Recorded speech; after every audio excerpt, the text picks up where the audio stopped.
Good afternoon, everyone. Hope you're good. Hope you can hear me. I'm Jack Chew. We come here live 12:30 till 1 o'clock on weekdays, and really looking forward to this episode because I think it's more controversial than it looks. I think I'm going to make a claim that MSK clinicians are somewhat uniquely positioned to be very good strategists and non-clinical, less clinical thinkers.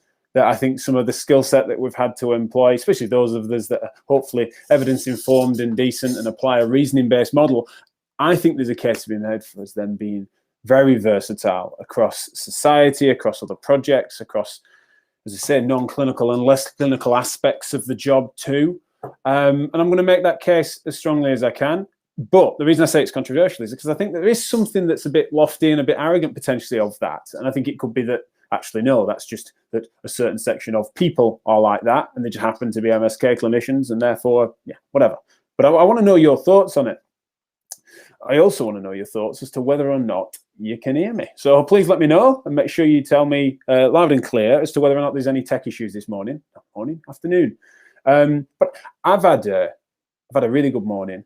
I've got a really good exciting afternoon planned. And it's one of them days where it really is a bit of everything. And that's what's made me want to speak to this. It's been on the agenda for a little while. I've wanted to talk about it, but today is just a perfect example of this, whereby it's just been back to back with interesting meetings and consultations and a bit of clinical, bit of non-clinical, bit of operational, bit of policy, MSKR hat on it for a bit.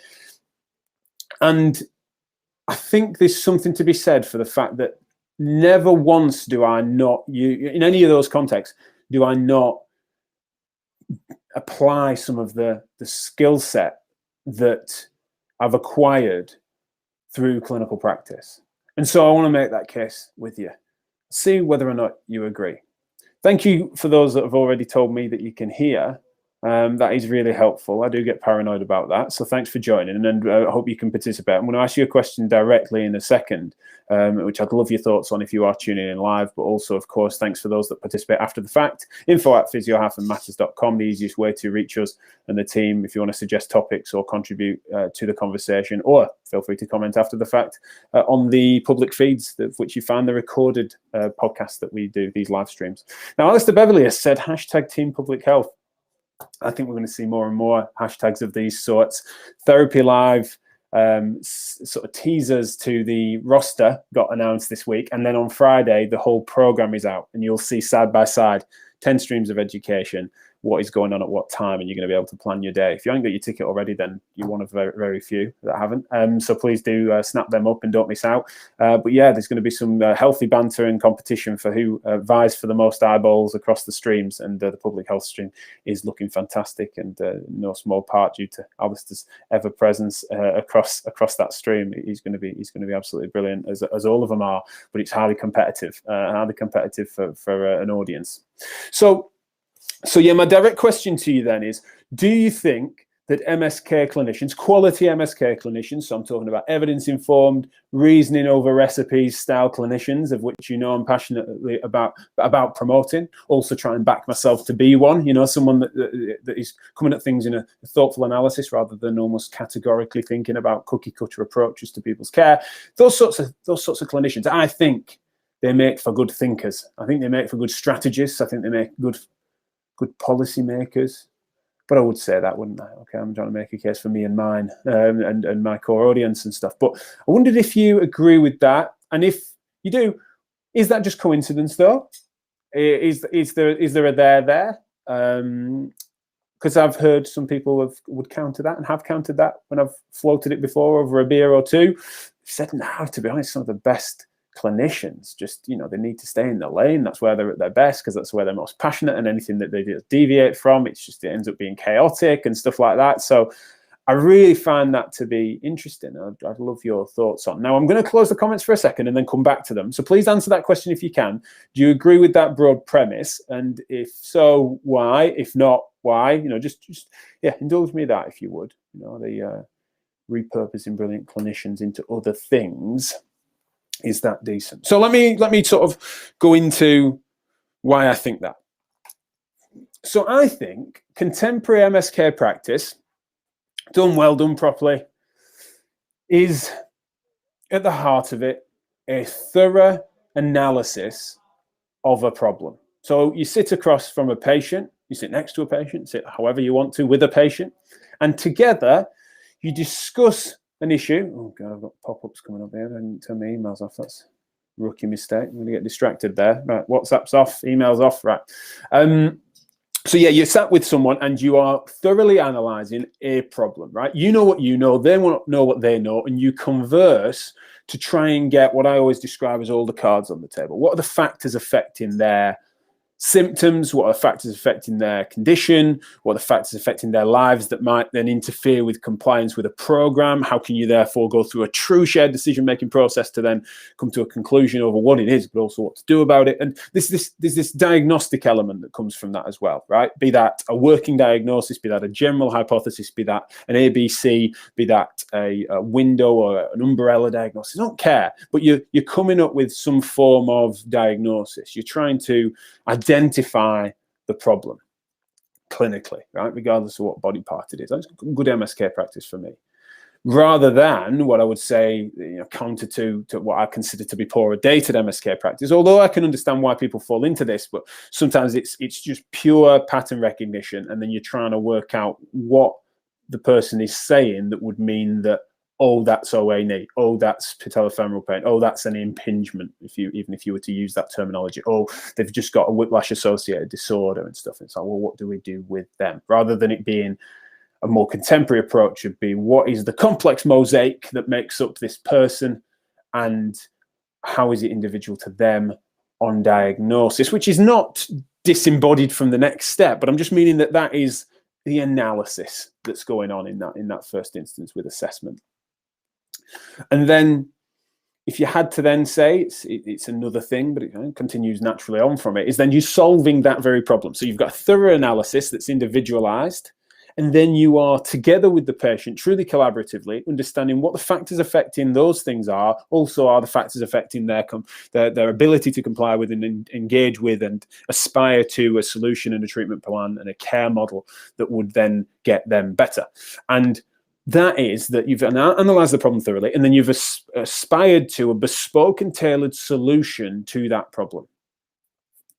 That is what is diagnostics and assessment, and that is what is treatment and management. And so that is quality MSK practice, in my opinion. And I think that then what interests me is that approach, I think, lends itself to a whole host of other things.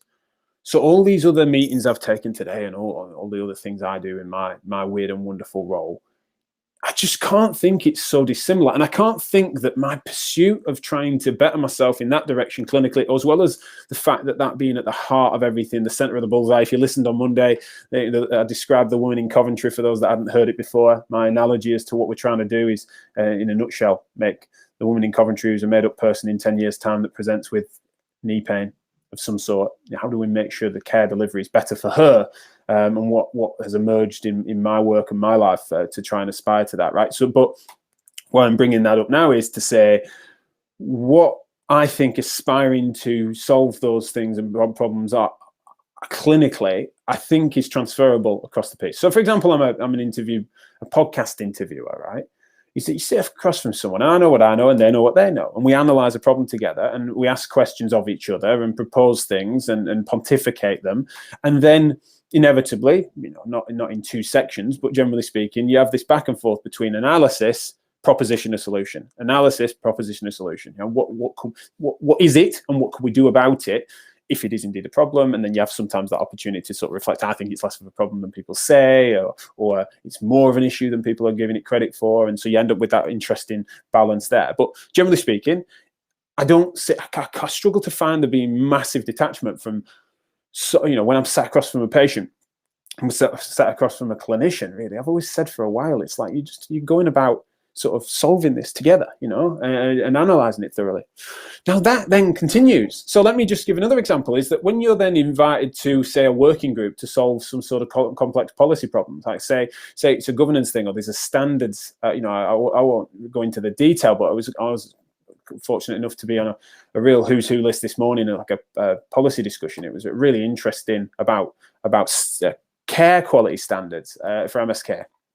Brilliant piece of work. Excited to contribute to it and stuff, to see where it goes. It's got its challenges, but really, really long awaited.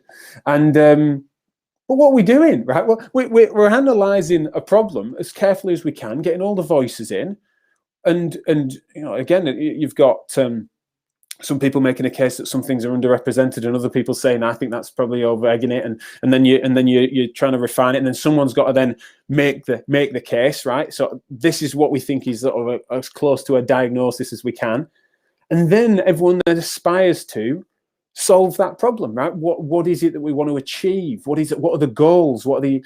And I just step back and I just think like and so often these are just the brilliant clinicians.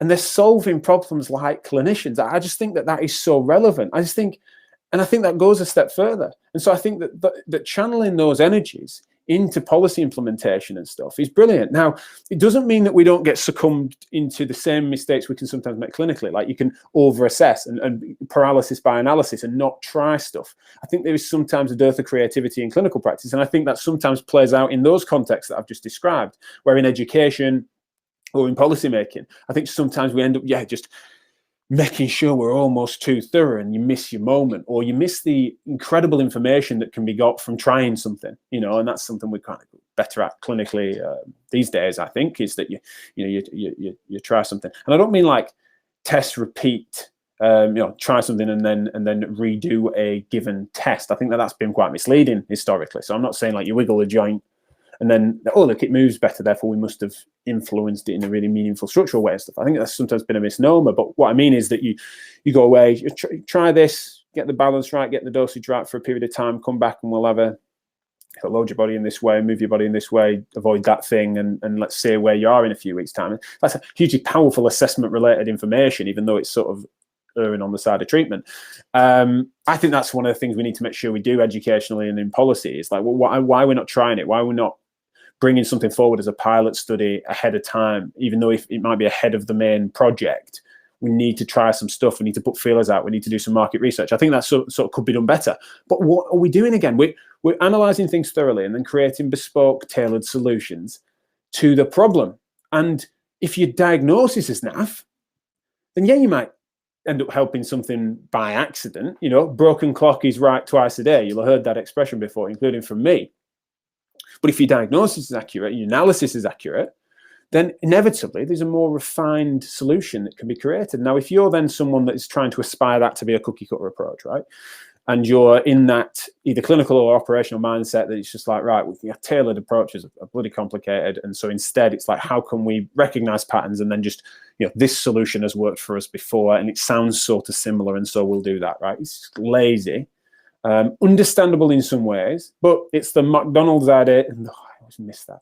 McDonald'sization. I can't say it, but making things McDonald's like, let's say, and franchising and stuff like that, where you kind of got this mixing my metaphors now, but cookie cutter approach or a franchising way. So like you constrain the product so that it's consistent, but it's consistently samey and therefore doesn't necessarily tailor things. And it'll do, but it's never going to be elite. It's never going to be the best. It's just going to be something that is sort of dependable.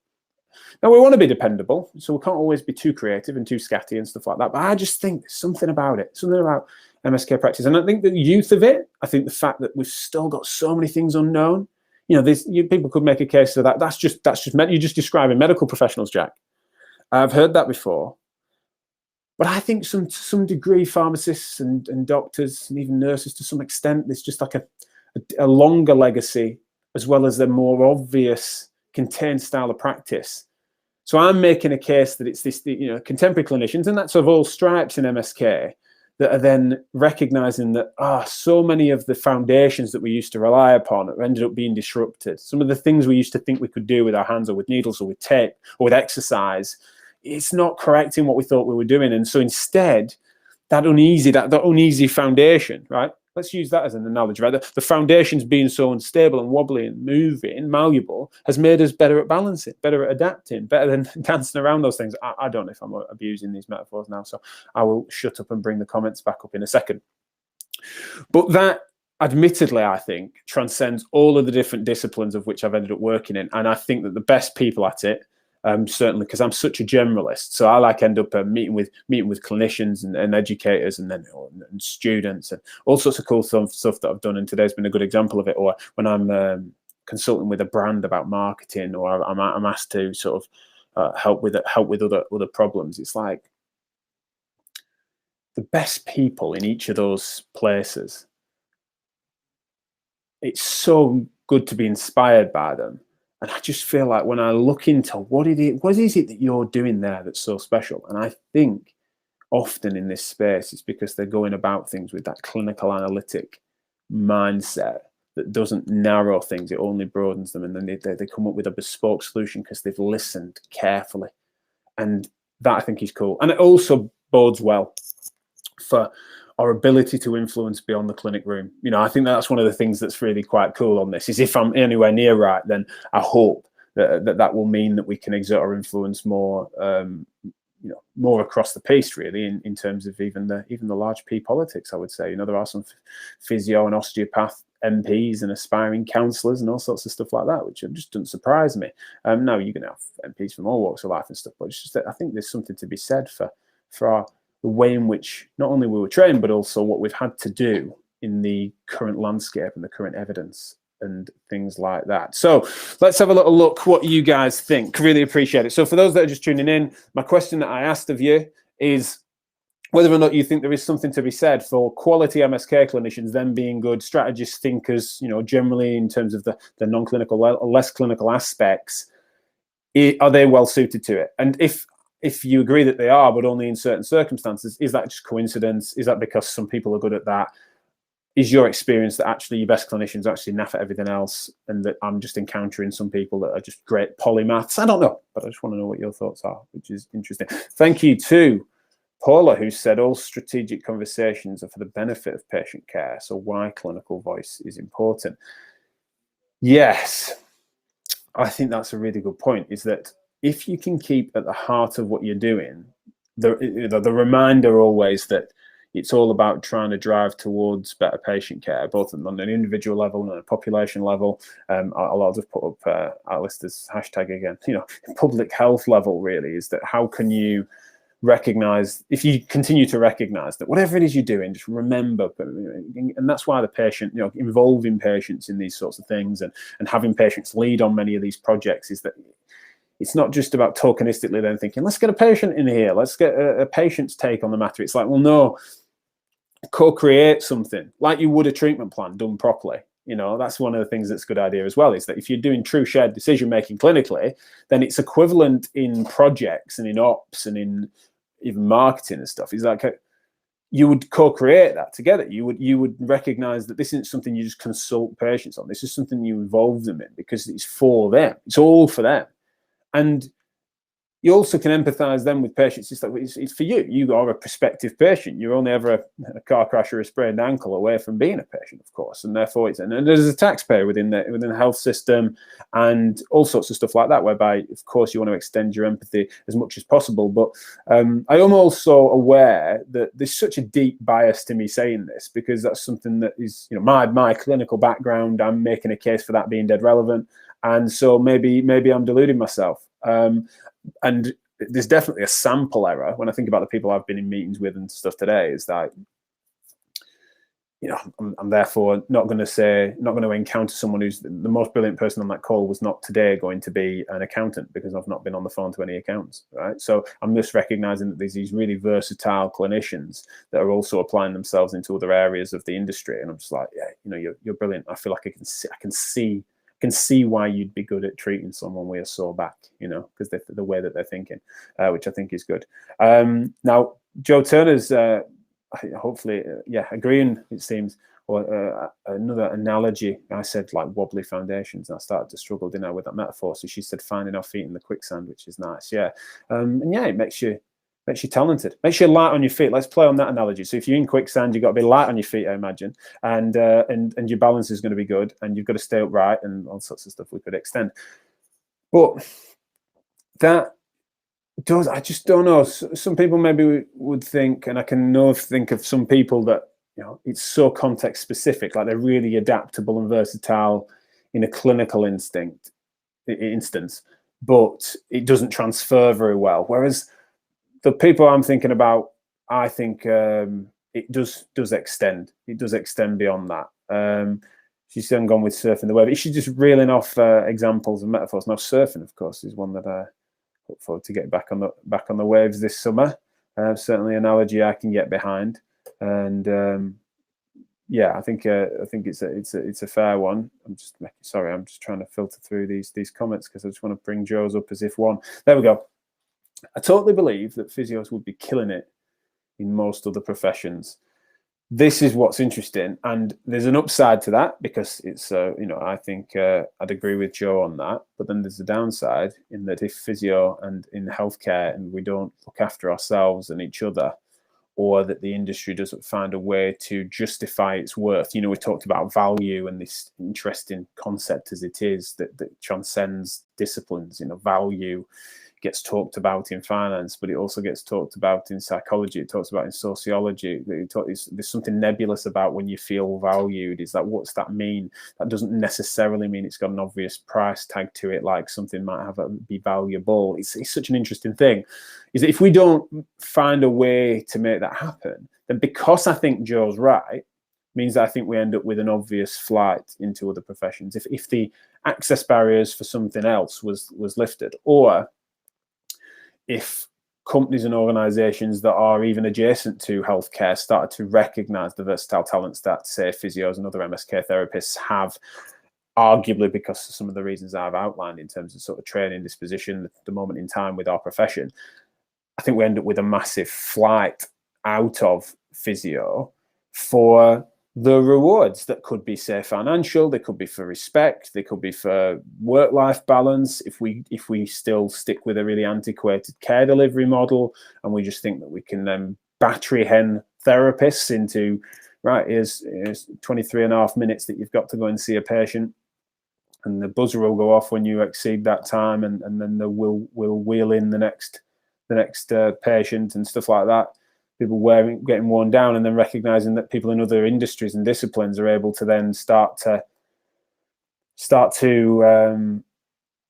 have more balanced work-life stuff that's integrated, and even the location. When can they work from home? How much are they trusted to do that? How accountable are they insisted on being made for stuff like that? It's like, that's where the world's going. Is it where MSK is going to go? I hope so, and I certainly will keep making that case. But it's, again, I'm sorry to be that guy and buzzkill it, because I think Joe's right, and that's good news. But I also think that if we don't get our shit together, then we'll lose some talent for the same reasons. Paula has followed up and said, PDSA, a key process in process/policy. Think in MSK we are comfortable with let's try and see. Now, I think in MSK, we kind of, in contemporary practice, we are doing some of the good part of that, whereby you try something and see.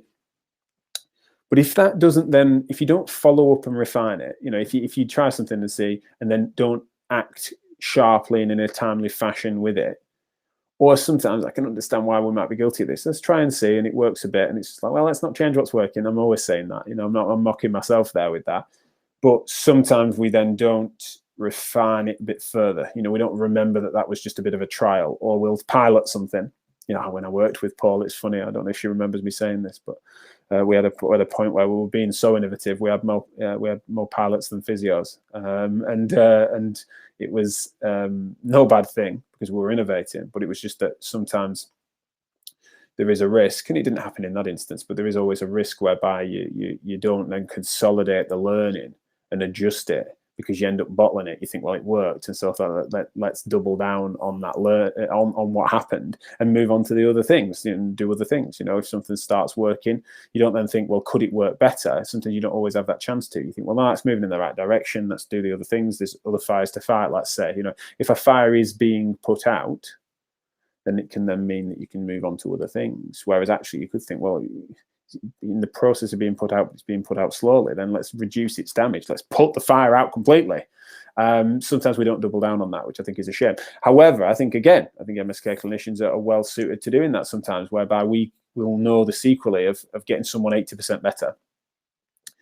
and then they stay at 80% better, and therefore they're 80% as active as they used to be, and that wasn't actually a good baseline. So they were just about maybe doing nearly enough exercise, physical activity, and using their body in interesting and somewhat semi-athletic ways that then keep them well. They then have an injury. We get them 80% better, and then they end up at this sort of subpar in terms of their activity levels, right? And so it's still a success, 80%. Here's some leaflets, self-manage, you'll get all the way there.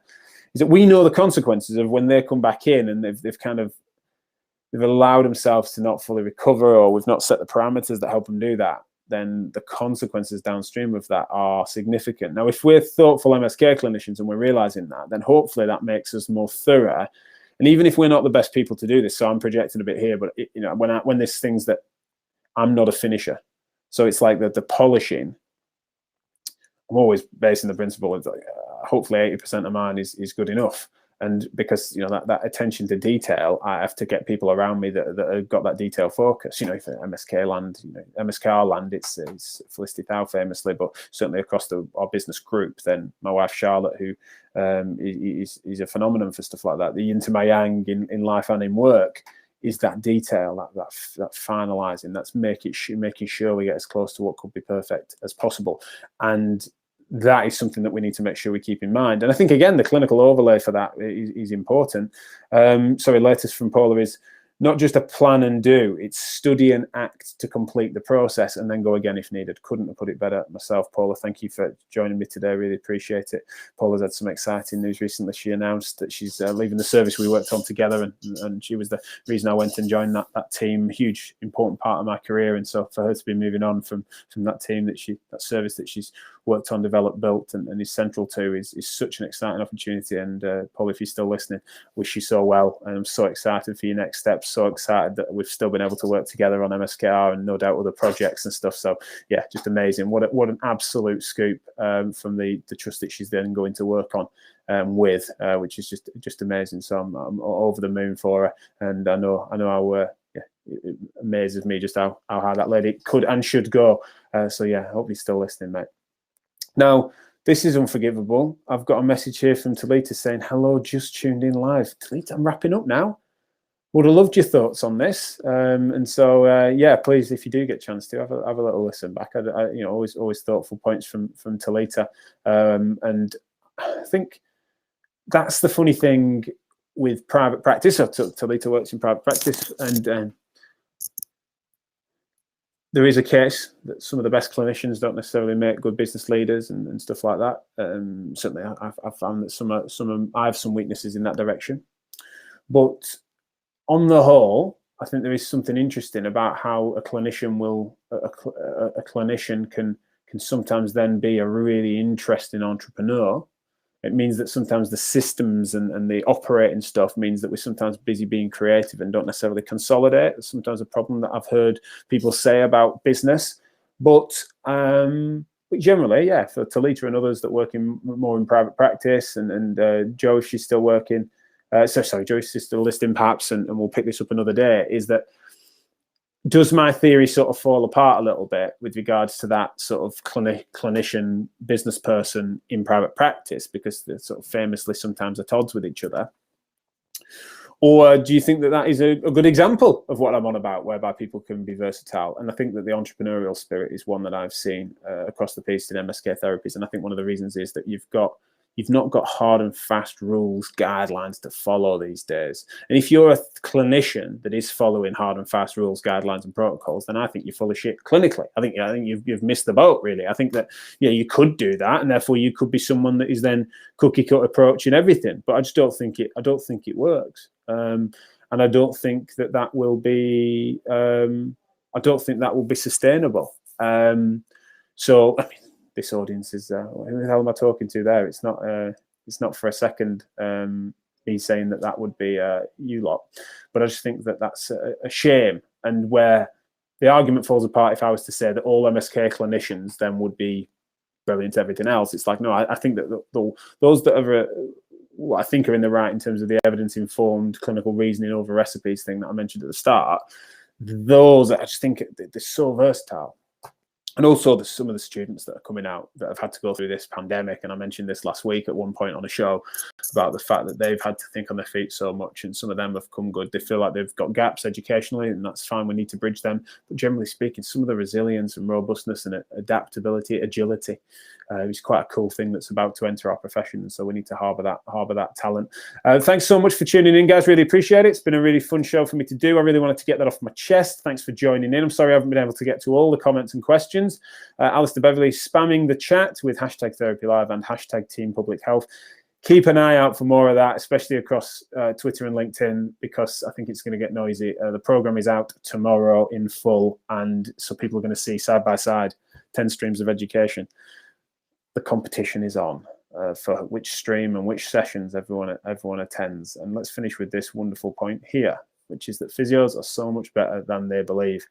I agree wholeheartedly for that, of course, with Joe, and also really interested and excited to see Joe from MEHAB and all of our partners. We're announcing very soon their involvement once again with Therapy Live and making a big song and dance in the next couple of weeks. So tomorrow's the 2-week to go clacks, and the program's out. All of our sponsors are getting announced, and you guys are in for such a treat with the program, but also the elite sponsors that we've been able to work with. We just have not gone out there to create some sort of billboard marketplace type thing, right? It's just our favorite people who have our favorite projects, and so you're going to be absolutely spoilt in the breaks and the gaps, and if you take a breather, then you'll just end up finding yourself on one of these virtual stands with some of the best thinkers who are providing some of these bespoke solutions that I'm talking about, including Joe, the school, Active Body, others. It's just really cool. So yeah, I'm over the moon. You can see I'm having a hell of a good day because it's such an exciting one. I need to get myself onto whatever my next meeting is, but again, I hope that my clinical background helps me be better as it does you. Thanks a lot, and I'll see you tomorrow.